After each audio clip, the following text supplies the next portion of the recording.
CM Chandrababu Naidu అధ్యక్షతన సమావేశమైన cabinet రాష్ట్ర అభివృద్ధికి పలు కీలక నిర్ణయాలు.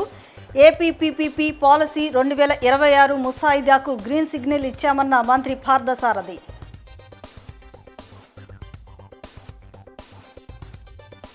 విజయవాడలో రాజకీయ వేడిని రగిల్చిన డిఎస్సి 2025 నియామకాల వ్యవహారం.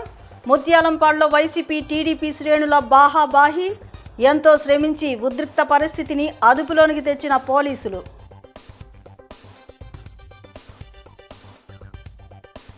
మహిళా బిల్లును ఆమోదించడానికి ప్రతిపక్షాలన్నీ సిద్ధంగా ఉన్నాయన్న సిపిఎం పొలిట్ బ్యూరో సభ్యులు బివి రాఘవులు.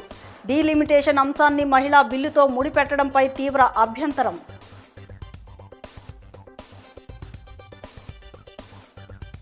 తాడేపల్లి వైసీపీ కేంద్ర కార్యాలయంలో జగన్ను కలిసిన విద్యార్థి, నిరుద్యోగ, యువజన జేఏసీ ప్రతినిధులు.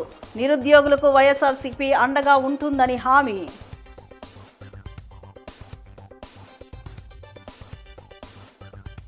విద్యాధరపురం కుమ్మరిపాలెం సెంటర్లో ప్రారంభమైన బద్లావ్ జరూరీ హై పాదయాత్ర.